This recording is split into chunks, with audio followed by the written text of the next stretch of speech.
السلام عليكم ورحمة الله تعالى وبركاته. مرحبا بكم كاملين في صفحة عقارات أمل وأم هشام المختصة بمحتوى عقاري 100% كنقدم لكم من خلاله مجموعة من العروض العقارية المتاحة للبيع أو الكراء عبر هذه المنصة. واللي كيشاهدنا أول مرة من خلال هذا المقطع الفيديو، ما تبخلوش علينا بمتابعة وديروا لايك باش يوصلكم كل جديد.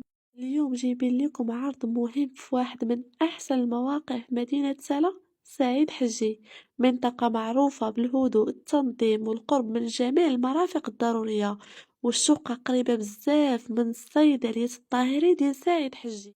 وجهت قرب مدارس، محلات تجارية، مواصلات، وموقع كيسهل الحياة اليومية بلا تعب التنقل، ومناسبة للسكن العائلي وحتى الاستثمار. والشقة محفظة باش تبقاو مطمئنين، وجات في إقامة البستان بالضبط، وهاد الموبل كيتوفر لينا فقط على الإغ بلس 3.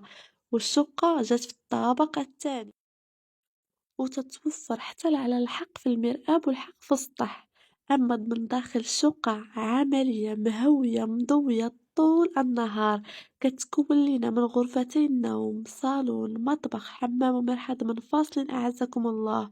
وكذلك عندها بالكون اللي كيزيد في الراحة والضوء الطبيعي. مساحتها الإجمالية 65 متر. واش كتسناو؟ ما تفلتوش هاد الفرصة، جبت ليكم هاد العرض خصيصا الناس اللي كانوا كيشاهدوني في البث المباشر الاخير وطلبوني على هاد الموقع. اول حاجة هو موقع قرب صيدلية الطاهري، وتكون جات في عمارة ما يكونش فيها السكان بزاف وما تكونش عالية بزاف. ها هي الاغ بلس 3 في اقامة البستان قريبة لصيدلية الطاهري، وفيها 65 متر. الناس اللي كيسولوني على 60 65، والثمن البيع ديالها 53 مليون، وقابلة للتفاوض الجاد مع المهتمين بالشراء ديالها. إلا كنتي كتقلب على شقة في موقع مضمون وفي عمارة كتكون فقط من اغ بلس 3، هاد الفرصة كما قلت لكم ما كتفلتش. واللي يعجبو هاد الاقتراح العقاري ديال هاد اليوم، ما عليكم الا تواصلوا معنا مباشرة للمزيد من المعلومات، او حتى لتحديد موعد الزيارة. واخيرا وليس اخيرا، ما تنساوش تتابعوا صفحتنا وتخليو شي اثر طيب عبر التفاعل او الاراء او دعواتكم معنا باش نزيدو نتوفقوا ان شاء الله في هذا المجال. ودائما مع قناة امل وام هشام بمدينة سلا، ما كاين غير احسن العروض العقارية في المواقع المميزة.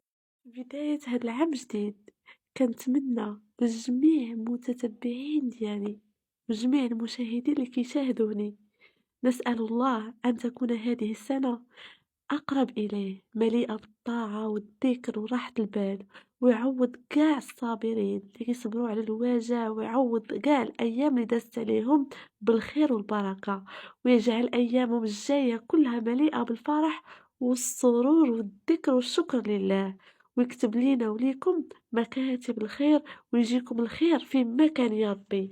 اللهم يا أرحم الراحمين، سنة بلا هم ولا حزن، وسنة رضا الله ورضا الوالدين، وتقبل الله منا ومنكم، وكل عام وأنتم بألف خير وفي أمان الله.